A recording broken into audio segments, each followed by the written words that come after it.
Σας ευχαριστώ πάρα πολύ για το χρόνο σας, την υπομονή σας, την αντοχή σας.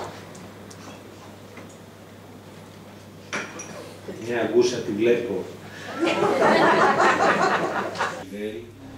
Που εμπιστεύτηκαν το βιβλίο μου και πολύ περισσότερο που μου δείχνουν μέρα με τη μέρα ότι το πιστεύουν όλο και πιο πολύ. Τους ευχαριστώ πάρα πολύ. Αυτή η παρουσίαση σημερινή είναι η τρίτη κατά σειρά. Θέλω να ευχαριστήσω τους ομιλητές, ξεκινώντας από τις κυρίες, την κυρία Δούρου, τη Ρένα, την κυρία Νικολακάκη, καθώς επίσης και τον κύριο Μακρύ, τον Σπύρο,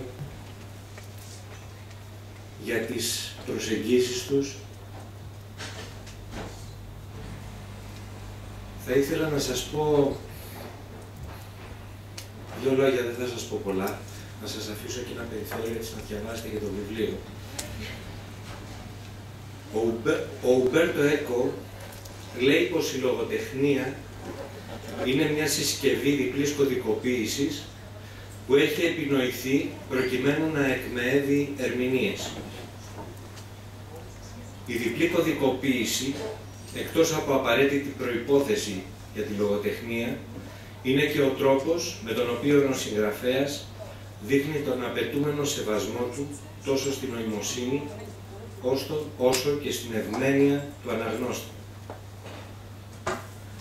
Η άγνωστη ιστορία του Διαγόρα Ελευθερίου, πέραν των πολιτικο-ιστορικών αναφορών, ήταν για μένα πρωτίστως μια πολύ ενδιαφέρουσα αφορμή για ένα μυθιστόρημα. Ένα μυθιστόρημα το οποίο, όπως όλα τα λογοτεχνικά μυθιστορήματα, δεν έχει ως μοναδικό σκοπό να διασκεδάσει και να παρηγορήσει, αλλά αποβλέπει κυρίως στο να προκαλέσει, να εμπνεύσει και να ανανοηματοδοτήσει. Επιτρέψτε μου λοιπόν να πω δύο λόγια για την αγκούσα της μυθιστορίας που αναζητά ερμηνεία. Να μην αναφερθώ στην ιστορία και την πλοκή. Αυτό είναι κάτι το οποίο και με την παρουσίαση των προηγουμένων ομιλητών και με μια ματιά στο πιστόφυλλο είναι σαφές και μπορεί να γίνει εύκολα αντιληπτό. Θα ήθελα να αναφερθώ περισσότερο στη σημασία της έννοιας όπως έχει διαμορφωθεί σήμερα, που είναι και ο τίτλος του βιβλίου. Την αγκούσα, την οποία στο λεξικό συναντάμε σαν δυσκολία αναπνοής λόγω ανεπάρκειας αέρα.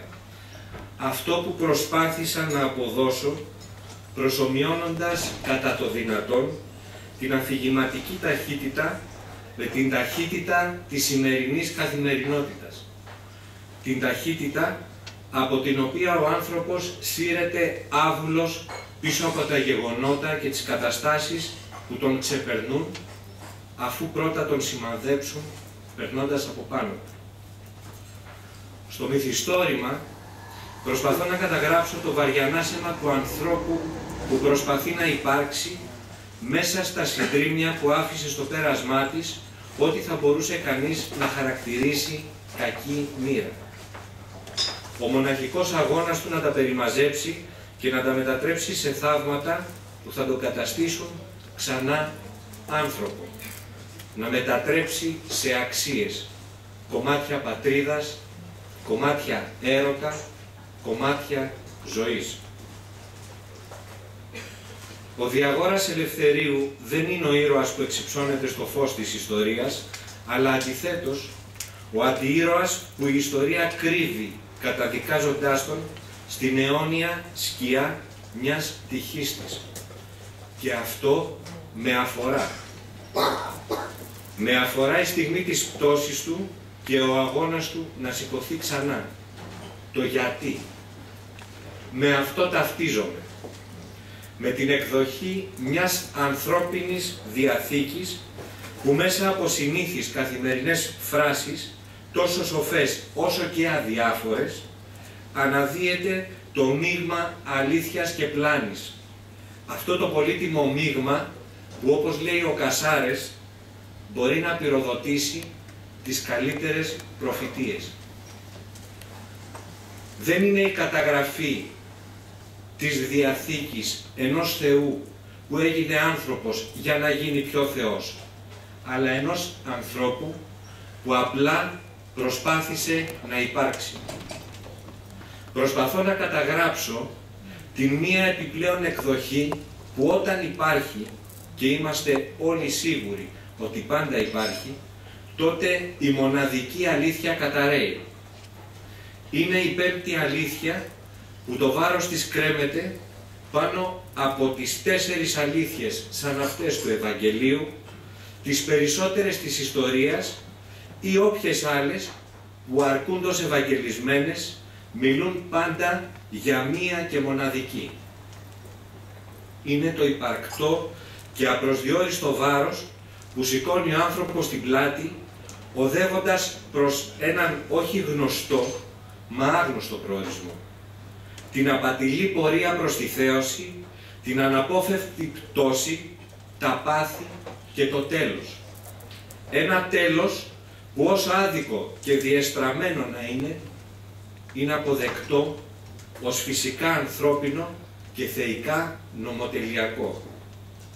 Ένα τέλος με τιμωρία και λύτρωση μαζί. Η ακούσα έχει το δικό της μοναδικό ήχο μέσα στον καθένα. Δεν ακούγεται τη στιγμή που ψιθυρίζει τους όρους και τους κανόνες της άγραφης συμφωνίας που υπάρχει ερήμην μας. Τον ακούμε όμως τη στιγμή που διαπιστώνουμε πως είμαστε πλέον εγκλωβισμένοι και είναι πολύ αργά για να αντιδράσουμε. Είναι ο αυτόπτης μάρτυρας της συμφωνίας εις βάρος της ανθρώπινης ελπίδας. Του ανθρώπου που εγκλωβίζεται μεταξύ ελεύθερης βούλησης και μαράν αθά.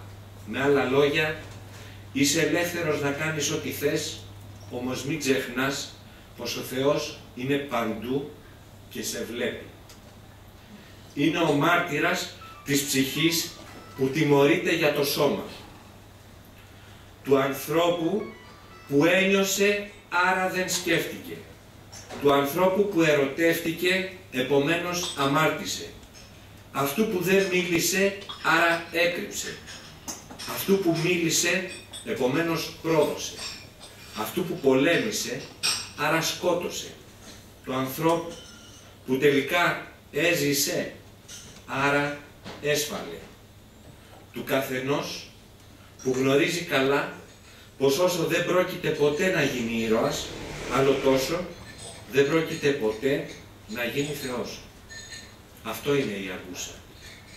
Μια ανάσα πριν το τέλος που μας καλεί να γνωρίσουμε τη διαδρομή της, να αφουγκραστούμε την αιτία της.